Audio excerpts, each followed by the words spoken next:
Hi, we start into Genesis 26 today with Isaac going to King Abimelech of the Philistines in Gerar because there's a famine.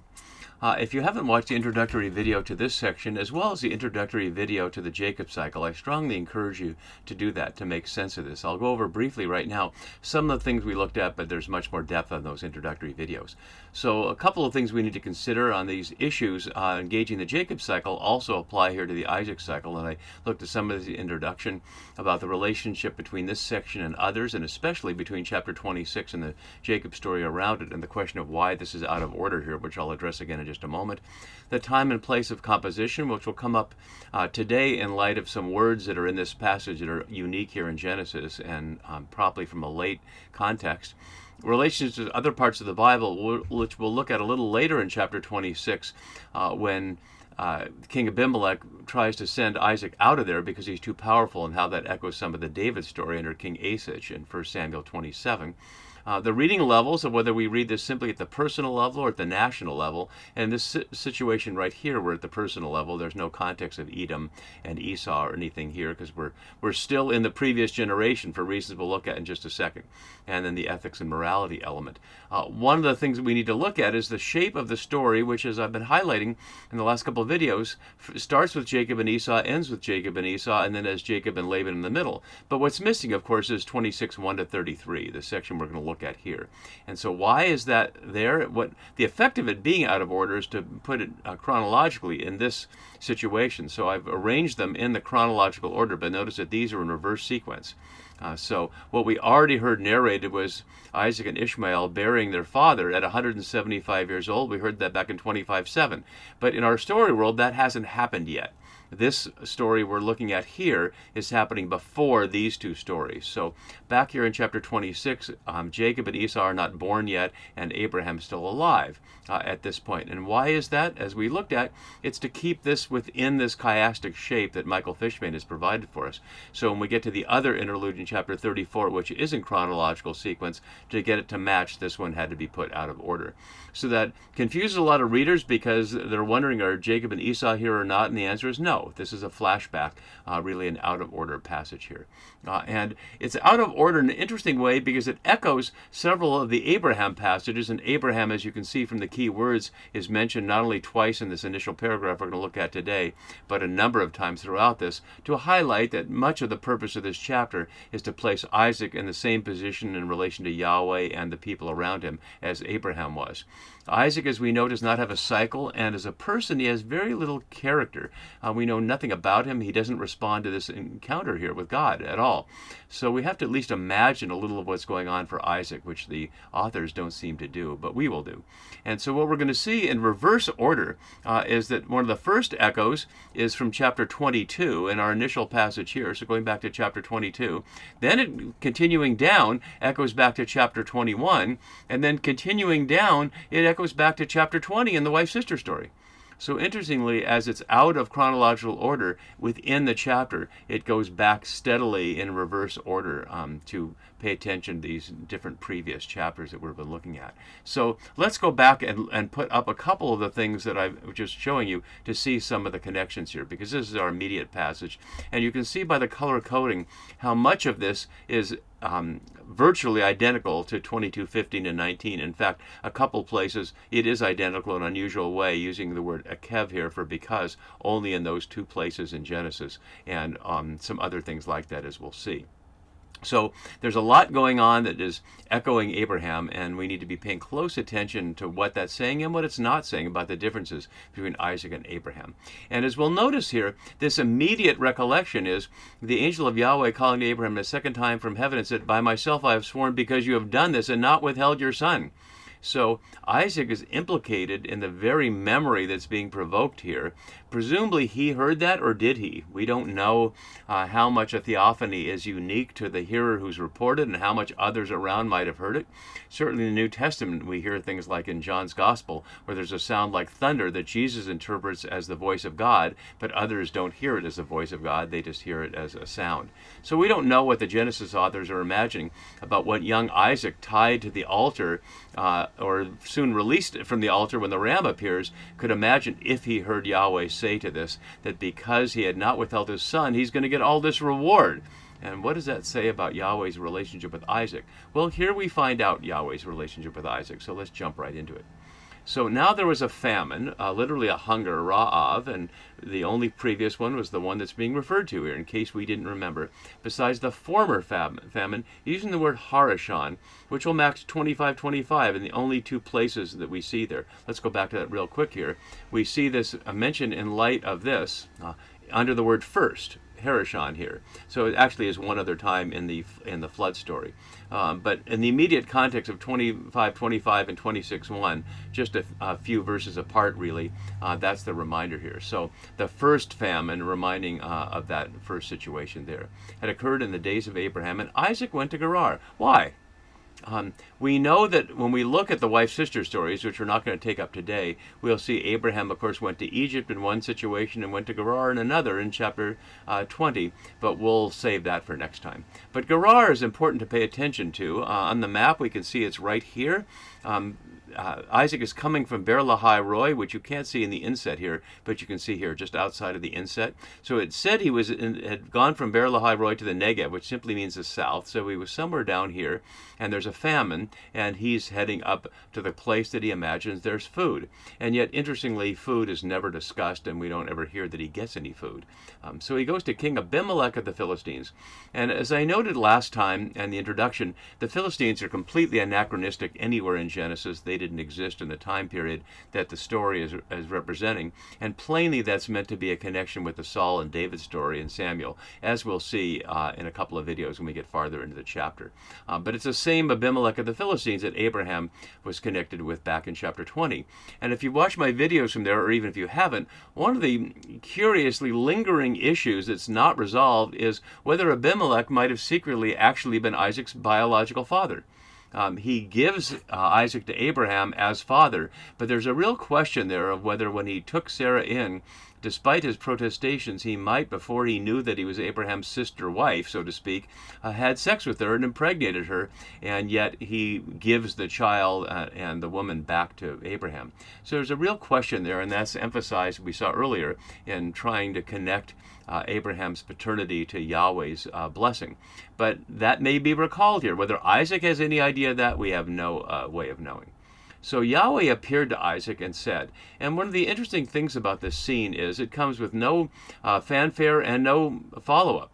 Isaac has no response. We don't even know he hears it. It says Yahweh appeared, but does that mean that Isaac actually heard it? We simply don't know. The narrator gives us just absolutely nothing about Isaac's experience. And it would make you wonder, wouldn't you, if whatever we imagine this appearance, might there be some kind of response? At least in the parallel in chapter 12, when Abram was called by Yahweh out of nowhere, at least we heard, and Abraham, or Abram at the time, went. But now we hear nothing whatsoever, as we'll see, of response from Isaac. So what we hear, and let's put this back up with the parallels here, both with that parallel, and actually we can put it up with this parallel as well here. Can't put them both up at the same time, but we can go back and forth. Do not go down into Egypt. And it's an interesting preface and negative. Obviously, that's what Abram did in chapter 12. On the map, we could see that Egypt would be convenient to go south down to Egypt. It's right here, and there's a major highway, the King's Highway there for trading routes that will take place later in the story when Joseph is sold to traders along that road and brought to Egypt. So he says, don't go down to Egypt. But he doesn't say why. Why, for the author's sense, would be not go down to Egypt? We already heard back in chapter 15 in the Theophany at night that Yahweh told Abraham, your descendants will become slaves in a land not their own for 400 years and then be let out, although it doesn't name it as Egypt there. That's the first reference to it. Is there some implicit fear that he'd be stuck in Egypt? It's not that Yahweh's going to say stay in your own land. He's going to say reside in this land as a foreigner, and we'll look more closely at that in just a minute. So it's not exactly clear why not go down to Egypt. But instead we hear, not using the usual word for settle that we'll see here, yeshev, but rather shekhan, which means to camp. So camp in the land I will show you. And it's suggesting something less than settling, that the camping is suggesting something more tentative, perhaps just to get through the famine. So this part is unique. This is not echoed, obviously, in the call to Abram in any of the chapters, but then we hear it here. reside in this land as an alien. And literally, gur ba'eretz has literally means sojourn in or emigrate to this land. There aren't separate words for reside and alien. It's all this one verb, the verb form of gur there, to be an alien in a place, or a sojourner, or an immigrant. So this land, and notice that this land is immediately Gerar, but is it the wider land? How much this land? Is it this whole land here? This whole land here? In other words, anywhere in Philistine territory, or in Gerar in particular? Not clear. And I will be with you, and that's plainly echoing what we saw here. I will be with you, and we see it also more closely here. God is with you in Abimelech's word in chapter 21, but here we see here, I will be with you. And we'll hear it again on the other side, forming this little chiasm that makes up 26, 1 to 25, as you can see right here with the parallel. So I will be with you and bless you. For to you and to your descendants, and I note here that the word for descendants, zera, which literally means seed, is the same word here translated twice as offspring in verse 4. Why the New RSV translators render it one way in one verse and another way in another verse, you'd have to ask them. But plainly, your seed or your offspring, to them I will give all these lands. But what lands are these? It's not at all clear. And lands as plural is only in the table of nations that we saw back in chapter 10, as you can see in my note below, when it's referring at the national level or the ethnic level to the land held by a group of people, not just to one person and their immediate descendants. But really the question of this land is unclear there. If we go back and look at the promises made from God or Yahweh to Abraham, we can see that the promise to acquire land we saw back in 13, 14 to 17 when he split from Lot and was told all the land you can see. Then in 15:7 we just heard this land, and in 17:8 all of Canaan. So is that similar to or different from all these lands? We don't know. And the very idea that land is plural here is an interesting context. The word for these, ha'el, is only in this context in the Sodom story in Genesis, these people of Sodom, leading the Midrash to note, implies even the strong lands, those inhabited by powerful nations such as the Philistines here. So is that what's being implied? That Yahweh will give to Isaac's descendants Philistine land? Isn't clear, but it could be, because that's where he is right now. And having done that, I will fulfill the oath that I swore to your father Abraham. And again, we see the parallels here, using the exact same word for oath and for swearing that we hear here, Shev. So we're called specifically. So the text is clearly putting Isaac in the position of being the successor to Abraham here. And it goes on. Here we see these parallels to chapter 22 that we see right here, and to the original call in chapter 12, but also implicit here in 18:18, as you can see on my chart. I will make your offspring as numerous as the stars of heaven. We've heard that metaphor before. And repeated, will give to your offspring all these lands, making a tiny little chiasm here right at the center of this little section here. Otherwise, why repeat that? Why repeat all these lands? It's exactly the same, even though descendants here and offspring there is identical phrase. And all the nations of the earth shall gain blessing for themselves through your offspring. That's identical to what we hear here in chapter 22, slightly different than what we hear in chapter 18, shall be blessed in him, rather than here through your offspring. What might that mean? It's not said here, and it wasn't said here either. But presumably, since we've seen blessing from the beginning of Genesis referring to fertility, not necessarily material prosperity in the sense of wealth, but fertility. So prosperity in the sense of your animals and your bodies produce more, and the earth produces more, so you have food. And we'll see in this chapter that's going to suggest the 100-fold agricultural harvest that Isaac the farmer has. But we'll see that another time in this chapter. So all the nations shall gain blessing through your offspring. Is that something that Isaac should feel good about? That's not a promise to him. That's a promise to something after his life. And honestly, why should he care that much? He's trying to stay alive in a famine, and he's being given a promise that people after him will be a blessing for other people he'll never meet. So it would be interesting to wonder to Isaac how that made him feel. It's kind of a vague thing that by definition he'd never experience, but there it is. But then curiously in verse 5, we have a very carefully worded verse that connects it to Abraham and not to Isaac, and we need to look at it very closely here. So As my note says, a very Deuteronomistic historian type verse, and at least that was traditionally it, but not necessarily when we look at it up close. And the author Bruno, who wrote an article just on this verse, notes, the writer is not claiming that Abraham literally kept divine commandments and statutes. Such commandments have been conspicuously absent from the narrative. Rather, the writer is claiming that Abraham's literal obedience to Yahweh's voice is, figuratively speaking, the same thing as what the Sinai covenant required of the Israelites.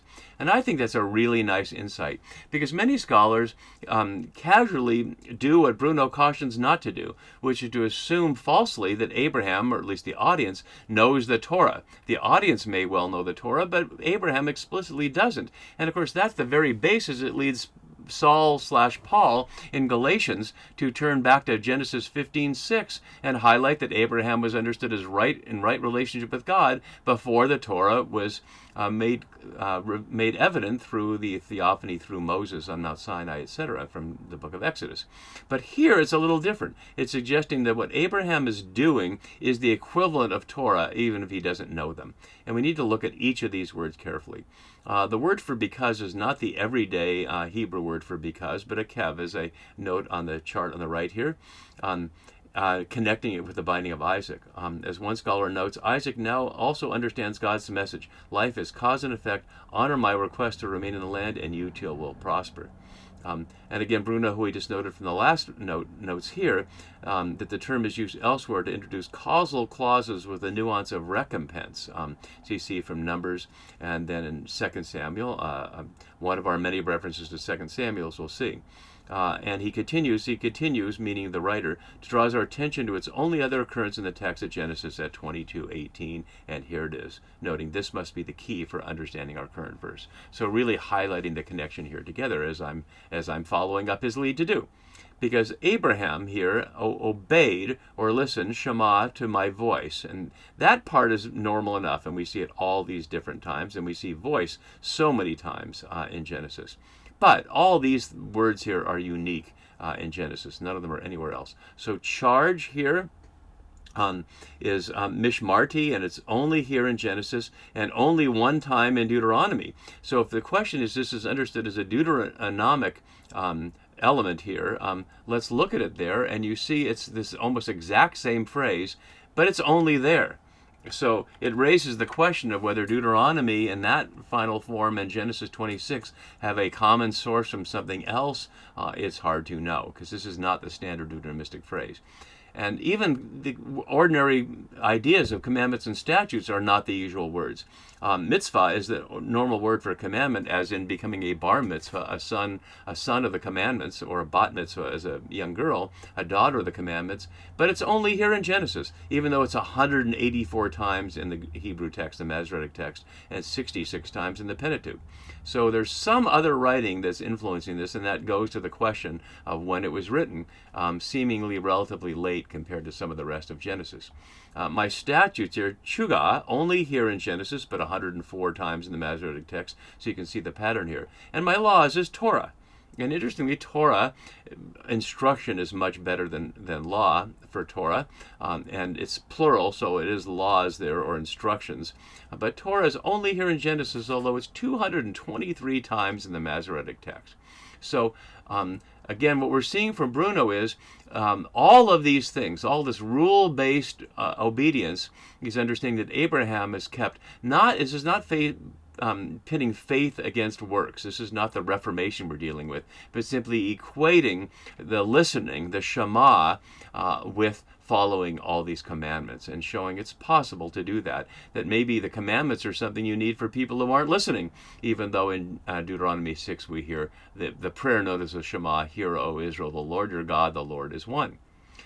What's Isaac's experience of all this? Nothing that is reported at all. Does he tell Rebekah about it? Does he pause to consider it? Does he take a few minutes to just lie there and be in awe? We hear absolutely nothing. Instead, we hear a follow-up that isn't even as tightly connected as the New RSV, which has so, suggesting a causal connection. But in Hebrew, it's just va, meaning and. So it's not even causally connected. It's just the next thing. So Isaac settled in Gerar. And this is the normal word for settling. Wenham suggests it shows Isaac's obedience, but it's not the same word, and it doesn't necessarily imply the same outcome, which is that Yahweh's word suggested stay here until the famine's over, but this suggests he's settling in, and that will be made more clear by the fact that he plants seed and becomes a farmer in a little bit after the third wife-sister story that we'll see in the next video. So he's settling into this Gerar as Abraham and Sarah did when they encountered King Abimelech, and that's what we'll see in the next video, how this next scene, starting in verse 7, is similar to but also very different than the previous wife-sister story. See you for that next time. Bye-bye.